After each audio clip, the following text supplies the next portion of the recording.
Confronted my boyfriend's bandmate about why I wasn't invited to their wedding, and now my boyfriend is furious and their friendship is in jeopardy. For context, I, 23F, have known this guy, 24 male, I guess I'll call him Roger, for 6 years now. He and I were put into a musical ensemble together our first year of college and we stayed in it for 4 years. This group is also where I met my boyfriend, 24M, and where my boyfriend met Roger also. There were a couple other guys in the group, and we all were and have remained pretty good friends, especially since the other 4, including my BF, are in a band together they continued after college. I wasn't excluded from this group, I just really wasn't interested in the time commitment, so I declined to join when they started out. They have actually become pretty well known in our local scene, they're a really talented group. Anyways, on to the current situation. Roger has been with his fiancée, 22F, since before I met him, and when she came to the same school we were in, all the rest of us in the group became pretty friendly with her. I wouldn't really consider her a friend, we have no beef as far as I'm aware, we just aren't really close and we only really talk at shows. I do like her though, and we always make a point of saying hi to each other when we see each other and have a friendly chat. So my BF and I have known these guys literally the same amount of time. We spent all of college with Roger seeing each other at least twice a week for this group, although it was usually much more, and we still hang out with them sometimes outside of the band scene. So Roger is getting married to his fiancée this summer. I of course wished them both congratulations when I heard the news of their engagement. A couple months ago, we got the save the date in the mail. It was addressed to only my boyfriend. Which I thought was a bit odd, but it was only the save the date, so I didn't really think much of it. Put it on the fridge. Well, last week, the wedding invite came. It was again addressed to just my boyfriend. We opened it and there was no indication of even A+1 or anything. Which I really don't think I should be A+1 for my boyfriend, I feel I should be invited on my own merit. My boyfriend said they maybe just addressed it to him because we live together, but that's exactly my point. We live together, so if it's for both of us it should be addressed to both of us, otherwise I assume mail addressed to him is his. I'm honestly incredibly hurt by this. I guess it's fine if they don't really see us as friends, but I still feel like the fact that they know my boyfriend and I both live here and they know I'm expecting to be invited seeing as everyone else from this old group makes this feel like a real punch in the gut. So I guess my question is twofold actually, Ada for being offended by this in the first place, and wth if I asked them why I wasn't invited. Hi everyone. This is a throwaway, I used it previously to ask about this situation on Ada a couple months back, but as the event is approaching my fiancé is starting to make me question if I'm actually reading the situation right, and I just would really like to get some other takes on the situation. So to summarize my previous post, we have friends, unsure on that one, getting married this weekend. The question of my last post was about the fact that my name was not on the invitation that was sent to my fiancés in my apartment. My fiancé and I met each other at the same time as we met the groom, and we got together about a year and some change later. We worked pretty closely in a musical group throughout school, and then my fiancé and the other members of that group decided to continue and form their own band. I was not excluded from this, just was not particularly interested in the time commitment, and I don't regret that decision because they are busy mother F. seekers. But being that my fiancé and I are still together, I see the groom and his bride-to-be quite often. We've never had any beef as far as I know, and we always have friendly conversation and say hello to each other, like each other's stuff on Instagram and whatnot. Given the background of our relationship, and the fact that my fiancé and I have lived together for 3 years and they sent the invitation to the apartment that we share, the fact that my name was not on the invitation says to me that I am not invited. My fiancé kept trying to say oh maybe they didn't know they were supposed to put your name on it too, or insisting it was a mistake because maybe someone else wrote the invites, to which I told him they would have written the invites based on the names they were given. I asked if I would be TA if I asked them why I wasn't invited, to which I was told I would be, and I was probably right, I wasn't invited. Though others did agree on how insanely rude it was of them. I accepted that answer, and while I still feel the whole thing was rude, I've let it go and I don't plan to talk badly about them or to them or cause any drama because it's up to them who's at their wedding. They won't be at mine. My fiancé accepted I was right about the situation after another person from this group also recently sent out save the dates for his wedding and both our names were on the invite, and I pointed out to him a month before we'd received an invite from one of my fiancé's friends I'd only met a couple times, and both of our names were on the invite. But I digress. The purpose for today's post is that the wedding is this weekend. For some reason, my fiancé keeps asking me if I'm going. Apparently he asked the groom and he was told verbally that I am invited, but given the fact that my name was not on the invitation, nor was it on the save the date we received earlier, I really can't just go off of that as enough evidence that I'm welcome there. I really believe that if I was invited, after my fiancé asked why my name wasn't on the invitation, one of them should have reached out directly to me if they actually are expecting me to show up. But they haven't, and for some reason my fiancé believes they're expecting me to be there. And he keeps saying he doesn't want to have to explain to people why I'm not there. And I keep telling him there isn't anything to explain, I wasn't invited. But here's where I'm conflicted. I truly do not want to start drama surrounding their wedding. I respect their decision not to invite me if that's how they want their day to be. I don't think anyone should ever have to invite somebody to their wedding that they don't want to. But I also am fully aware that there are going to be several people there who are close to my fiancé and I as a couple who are going to wonder why I am not there, and it may cause a fuss if anyone asks the bride and groom directly. Which I realize may come off as main character syndrome. I don't really think people will be that concerned about where I am but my fiancé and go everywhere together, so my absence will definitely be noticed by our friends, and some of them aren't good at knowing when to just let things be. And so I genuinely have no idea what to do here. Here are the options I can see right now. 1. Take my fiancé's word for it that they do want me there despite everything saying the opposite and show up, risking being unwelcome and possibly upsetting them on their wedding day. 2. Don't go, come up with a fake story for my fiancé to tell everyone so that nobody will try to go poking for gossip. 3. Don't go, tell my fiancé to either just state the truth, that I wasn't invited, or he can come up with a story on his own if he's not comfortable with that. I'm leaning towards option 3, which honestly does feel kind of petty, and my reasoning is that if they didn't want people to ask why I'm not there, they should have invited me to be there. Which definitely is a bit petty. But I just don't see why I should lie for them when they don't even respect me as my fiancé's long-term partner who they have spent many years getting to know, let alone as a friend to them. What do you guys think? Is there another option here where I don't feel like I'm being a doormat while also avoiding coming across as an asshole? Or is this one of those situations where I can really only have the high ground if I cover for them because it's their wedding day? Any thoughts and advice welcome, please and thank you. And feel free to ask any clarifying questions if anything doesn't make sense or if it seems like anything is missing. Smile. Also, there is one detail I couldn't quite figure out where to fit in here, but when we initially received the invitation, the second envelope for their wedding addressed to just my fiancé, I talked to a friend of mine about it who vaguely knows who the couple is because I wanted to ask someone who wouldn't bring it up to them if I was overreacting, and she ended up telling me last month that she found out a different friend of hers who was really good friends with the bride all through school and thought they still were friends was also not invited. I'd if that makes much a difference in the overall take of the situation, but it does seem relevant. Edit. If you aren't going to read the post, don't comment. I wanted to ask them for clarification, but since I've never been in this position before, I wanted to ask others who maybe have more experience with weddings how I should ask. Everyone said that I would be an absolute asshole for even considering asking as it's their wedding and it is obvious I am not invited, and putting them in that position to have to tell me that to my face would be wrong. Instead of getting mad at me for asking for advice on handling this situation, you should have joined in the first time I asked, and then maybe the reaction you would have received would demonstrate to you why I thought it was inappropriate to ask. Edit 2. Also, I apologize at the previous post I mentioned isn't anywhere to be found. I wasn't really planning on using this throwaway again, and since I'd gotten the answer I needed I just deleted it a couple weeks after I posted it.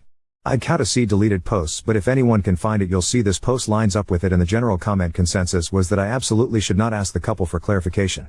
Thank you to everyone who had actual advice and helped me figure out the right decision. To everyone who's being super condescending about me not asking them, how would you feel if you didn't invite somebody to your wedding and then they confronted you about it? I get you should be upfront with them, but some people just don't want to risk the drama, and I guess that's fine too. It's their day. It's not really my place to kick up a fuss about it. If it turns out that it was a mistake, then they can explain that to me and we can laugh about it and move on.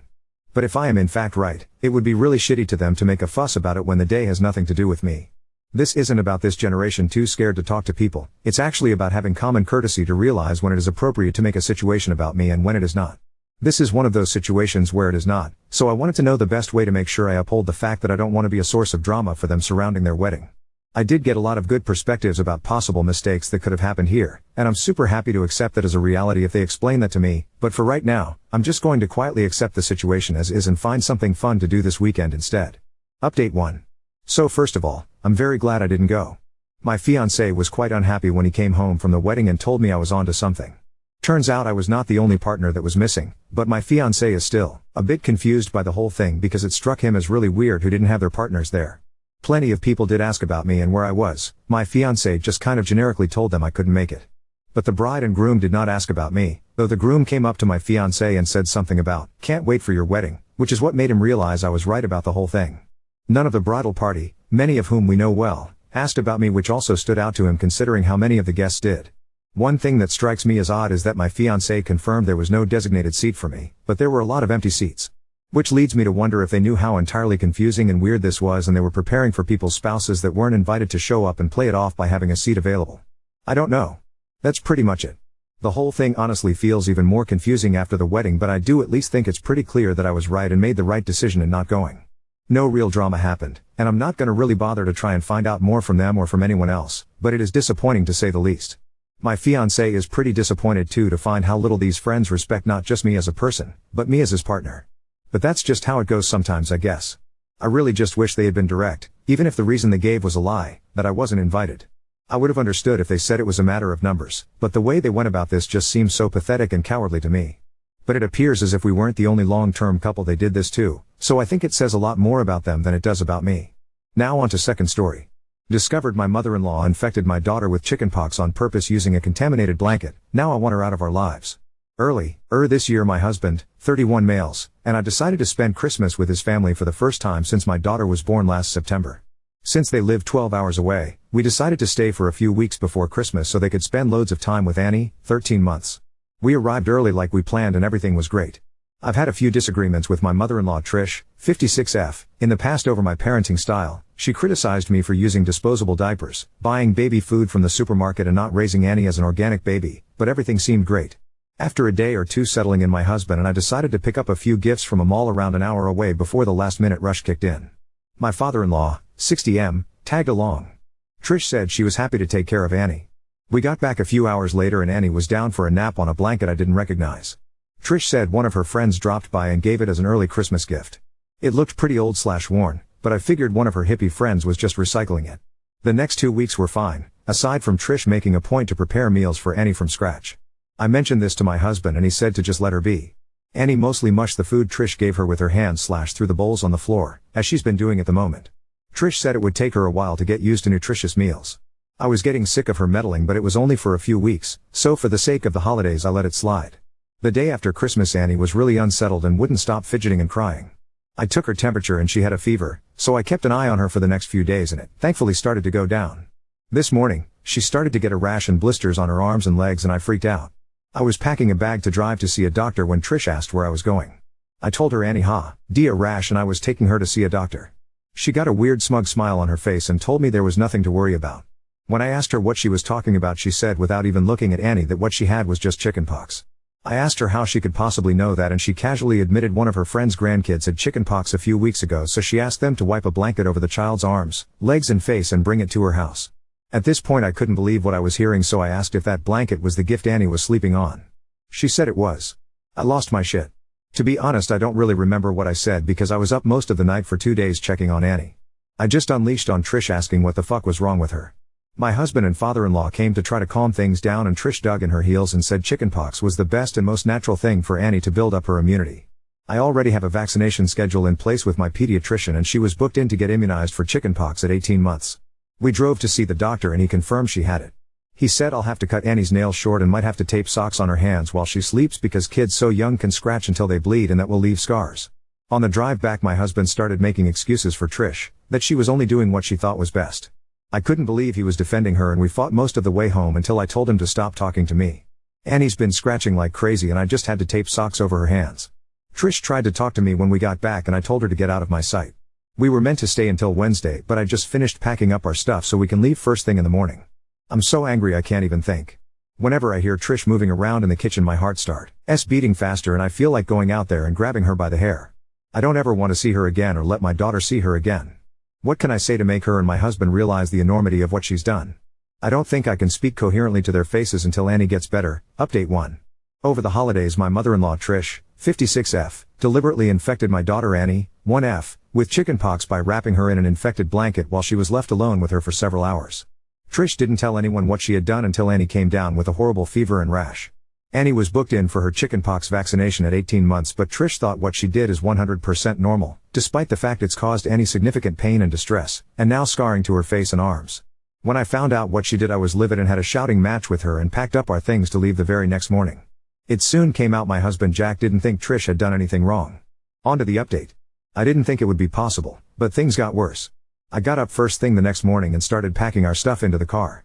Once I opened it up I kept the keys in my pocket since I was going in and out. Usually we use Jack's set and leave mine in my bag. While I was packing he sat in the kitchen with Trish and my father-in-law, 60M, and chatted and had coffee like nothing was wrong. Annie was mercifully still asleep, so I just gently belted her in and closed her door when Jack came out and asked if I had everything. I said we were good to go as soon as he was. He said okay and calmly took out his key set and centrally locked the car, locking Annie in. I asked him what the hell he was doing and he said we wouldn't be leaving until I apologized to Trish. I think I was stunned into silence because he then took the chance to rehash what he said the previous day, that Trish thought she was doing what was best, that chickenpox doesn't kill you and that I was making a bigger deal out of this than I needed to and making Trish feel bad. Yes, making her feel bad. All the comments from my last post were swirling around in my head, and I told him he needs to stop being a son and start being a father. He screwed up his face and said he would always be Trisha's son, and that was the point, that nobody should speak to his mother the way I had the day before, and I needed to apologize to clear the air. I felt like I had entered some kind of weird twilight zone where I had accidentally married a 9-year-old instead of an adult man, so I just asked him to open the car so we could leave. He repeatedly refused, then walked back inside and said he would see me in there when I was acting more reasonable. You can probably guess what happened next. I'd left my bag on the passenger seat, so he probably assumed my keys were in there. Nope. I waited 30 seconds, then just hopped into the car and drove away. My phone blew up with a million calls from him, Trish, and my father-in-law. Eventually my mom and dad and my sister Jess, who I'm super close with, called as well. I briefly texted Jess about what was happening the day before, but she was stunned to get the full blow-by-blow. By the time I was on the open road, I asked her to phone Jack and tell him he could walk home for all I care. Once she heard my side of the story, and not Jack's, which was apparently that I had gone crazy, frightened Trish, snatched Annie and sped away, she calmed way down. Mom, Dad and Jess offered to start driving and meet me halfway so I could switch with one of them and wouldn't have to drive the full 12 hours by myself in one day. I was so grateful to see them. I pretty much broke down in a truck stop parking lot while I blubbered that I loved them. They all took turns driving while I had a rest. It was super reassuring to talk it over and hear that Trish and Jack are the unreasonable ones. Once we got back, I stayed at my parents' overnight and they said I could stay as long as I needed. The next few days were fairly tense. I was up most of the night making sure Annie didn't scratch, which she did anyway, somehow, and it seemed like she just cried and cried and cried until she was exhausted. She has 5 scars on her face and a few others on her arms from scratching. I know appearances shouldn't matter, but I'm so angry her skin is marked for life now over some stupid bullshit. This whole thing is just something I never expected to happen. I answered one of Jack's calls only to have him start a rant that he didn't recognize this person I had become, so I hung up on him. He was due to come back for the start of the work year, which I wasn't looking forward to, but I figured we could make it work as long as Trish was 12 hours away. Then at like 11 p.m. one night I got a very short and formal text from father-in-law via Jack's phone, saying Trish had come down with shingles and was in the emergency room, that Jack was staying there to care for her, and that he would work from their house remotely once the year started back up. Jack's been there for the past few weeks tending to Mama's every whim. I'm sure she's put on an Oscar-worthy performance of having one foot in the grave, and according to Google it should be any day now that her painful, crusty pustules go gently into that sweet night. A few weeks ago I was honestly so tired and overwhelmed and in disbelief that I didn't know what to do. Now I'm back at home with people who actually care about me. I think I'm starting to realize how lucky I am to see the weird relationship with his mommy this early on. The fact that he cares more about Trish than his own daughter speaks volumes. When he eventually comes back, I think we'll have to have a serious talk about our future together.